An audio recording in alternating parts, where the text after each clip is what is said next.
ಹಿರಿಯ ವಕೀಲ ಪಾಲಿ ನಾರಿಮನವರು ನಿಧನ ಹೊಂದಿದ್ದಾರೆ. ಬೆಳಗಿನ ಜಾವ ಕೊನೆಯುಸಿರೆಳೆದಿದ್ದಾರೆ ಎನ್ನುವಂತಹ ಮಾಹಿತಿ ಲಭ್ಯವಾಗಿದೆ. ಸುಪ್ರೀಂ ಕೋರ್ಟ್ನ ಹಿರಿಯ ವಕೀಲರಾಗಿದ್ದರು ನಾರಿಮನವರು. ಕಾವೇರಿ ಜಲ ವಿವಾದ ಪ್ರಕರಣದಲ್ಲಿ ಕರ್ನಾಟಕದ ಪರವಾಗಿ ವಾದಿಸಿದಂತಹ ನಾರಿಮನವರು ನಿಧನ ಹೊಂದಿದ್ದಾರೆ. ಬೆಳಗಿನ ಜಾವ ಆಗಿರುವಂತಹ ಘಟನೆ ಎನ್ನುವಂತಹ ಮಾಹಿತಿ ಕೂಡ ಲಭ್ಯವಾಗಿದೆ. ನಾರಿಮನವರು ಇಹಲೋಕವನ್ನು ತ್ಯಜಿಸಿದ್ದಾರೆ. ದೇಶದ ಪ್ರಮುಖ ವಕೀಲರಲ್ಲಿ ಓರ್ವರು ನಾರಿಮನವರು. 1972ರಲ್ಲಿ ದೇಶದ ಹೆಚ್ಚುವರಿ ಸಾಲಿಸಿಟರ್ ಜನರಲ್ ಆಗಿ ಕಾರ್ಯವನ್ನು ನಿರ್ವಹಿಸಿರುತ್ತಾರೆ. 1991ರಿಂದ 2010ರವರೆಗೆ ಭಾರತದ ಬಾರ್ ಒಕ್ಕೂಟದ ಅಧ್ಯಕ್ಷರಾಗಿದ್ದಂತಹ ನಾರಿಮನವರು 1989ರಿಂದ 2005ರವರೆಗೆ ಪ್ಯಾರಿಸ್ನಲ್ಲಿ ಅಂತಾರಾಷ್ಟ್ರೀಯ ವಾಣಿಜ್ಯ ಮಂಡಳಿಯ ನ್ಯಾಯಾಲಯದ ಉಪಾಧ್ಯಕ್ಷರಾಗಿ ಕೂಡ ಸೇವೆಯನ್ನು ಸಲ್ಲಿಸಿರುತ್ತಾರೆ. ಜಲ ವಿವಾದಗಳಲ್ಲಿ ವಿಶೇಷವಾಗಿ ಕರ್ನಾಟಕದ ಪರವಾಗಿ ಸಮರ್ಥವಾಗಿ ವಾದ ಮಂಡಿಸಿದಂತಹ ನಾರಿಮನವರು ಹಲವು ವ್ಯಾಜ್ಯಗಳಲ್ಲಿ ಜಯ ತಂದುಕೊಟ್ಟಿರುತ್ತಾರೆ. 1991ರಲ್ಲಿ ಪದ್ಮಭೂಷಣ ಹಾಗೂ 2007ರಲ್ಲಿ ಪದ್ಮ ವಿಭೂಷಣ ಪ್ರಶಸ್ತಿಗಳು ನಾರಿಮನ ಪಾಲಾಗಿರುತ್ತೆ. ಅಂದಾಜು 95 ವರ್ಷ ವಯಸ್ಸಾಗಿದೆ ಇವರಿಗೆ. ಬೆಳಗಿನ ಜಾವ ಕೊನೆಯುಸಿರೆಳೆದಿದ್ದಾರೆ ಎನ್ನುವಂತಹ ಮಾಹಿತಿ ಲಭ್ಯವಾಗಿದೆ. ನಾರಿಮನ್ ಅವರ ಸಾವಿನ ಸುದ್ದಿ ಗೊತ್ತಾಗ್ತಾ ಇದ್ದಂತೆ ಹಲವು ನಾಯಕರು ಸಂತಾಪವನ್ನು ಸೂಚಿಸಿದ್ದಾರೆ. ಹಿರಿಯ ವಕೀಲರು ಕರ್ನಾಟಕ ಜಲ ವಿವಾದ ಅಂದ ಸಂದರ್ಭದಲ್ಲಿ ತಮ್ಮದೇ ಆದಂತಹ ಕಾನೂನು ಸೇವೆಯನ್ನು ಕರ್ನಾಟಕಕ್ಕೆ ಒದಗಿಸಿಕೊಟ್ಟಂತಹ ನಾರಿಮನವರು ಬುಧವಾರ ಅಂದರೆ ಇಂದು ಬೆಳಗಿನ ಜಾವ ನವದೆಹಲಿಯಲ್ಲಿ ನಿಧನರಾಗಿದ್ದಾರೆ. ಅವರಿಗೆ 95 ವರ್ಷ ವಯಸ್ಸಾಗಿತ್ತು. 1929 ಜನವರಿ 10ರಂದು ಜನಿಸಿದ ಅವರು 1950ರಲ್ಲಿ ಬಾಂಬೆ ಹೈಕೋರ್ಟ್ನ ವಕೀಲರಾಗಿ ವೃತ್ತಿಯನ್ನು ಆರಂಭ ಮಾಡ್ತಾರೆ. 1961ರಲ್ಲಿ ಹಿರಿಯ ವಕೀಲರಾಗಿ ನೇಮಕಗೊಳ್ತಾರೆ. ದೇಶದ ಪ್ರಮುಖ ವಕೀಲರಲ್ಲಿ ನಾರಿಮನ್ ಕೂಡ ಒಬ್ಬರು.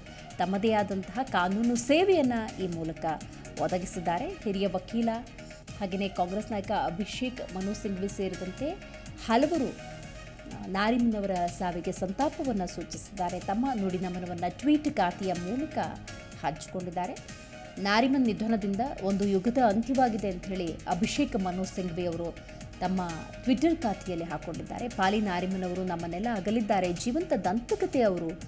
ಕಾನೂನು ಕ್ಷೇತ್ರ ಹಾಗೂ ಜನರ ಮನಸ್ಸಿನಲ್ಲಿ ಅವರು ಎಂದಿಗೂ ಕೂಡ ಚಿರಸ್ಥಾಯಿಯಾಗಿದ್ದಾರೆ ಅಂತ ಹೇಳಿ ಅಭಿಷೇಕ್ ಮನು ಸಿಂಘ್ವಿ ಬರೆದುಕೊಂಡಿದ್ದಾರೆ. ನೀವು ಗಮನಿಸ್ತಾ ಇದ್ದೀರಿ, 1929 ಜನವರಿ 10ರಂದು ಜನಿಸಿದಂತಹ ಎಸ್ ನಾರಿಮನ್ ಅವರು 95 ವರ್ಷ ವಯಸ್ಸಾಗಿದ್ದು ಬುಧವಾರ ಬೆಳಗಿನ ಜಾವ ನಿಧನ ಹೊಂದಿದ್ದಾರೆ. 1950ರಲ್ಲಿ ಬಾಂಬೆ ಹೈಕೋರ್ಟ್ನ ವಕೀಲರಾಗಿ ತಮ್ಮ ವೃತ್ತಿ ಜೀವನವನ್ನು ಆರಂಭ ಮಾಡಿ ನಂತರ 1961ರಲ್ಲಿ ಹಿರಿಯ ವಕೀಲರಾಗಿ ನೇಮಕಗೊಳ್ತಾರೆ. ದೇಶದ ಪ್ರಮುಖ ವಕೀಲರಲ್ಲಿ ಒಬ್ಬರಾಗಿದ್ದಂತಹ ನಾರಿಮನ್ ಇಂದು ಬೆಳಗಿನ ಜಾವ ನಿಧನ ಹೊಂದಿದ್ದಾರೆ.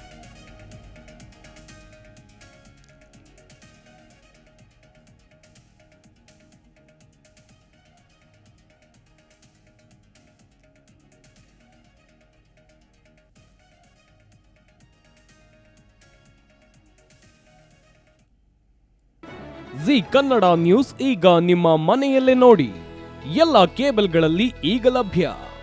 ಸನ್ Direct 292, Jio TV 1334, U digital 162, city cable 51, GTPL 17, Abhishek cables 821, rock line telecommunication 51, Shri Basaveshwara number 60, Vinayaka digital number 53, in digital number 896ರಲ್ಲಿ ನಿಮ್ಮಿಸ್ತದ ಜಿ ಕನ್ನಡ ನ್ಯೂಸ್ ನೋಡಿ ಆನಂದಿಸಿ.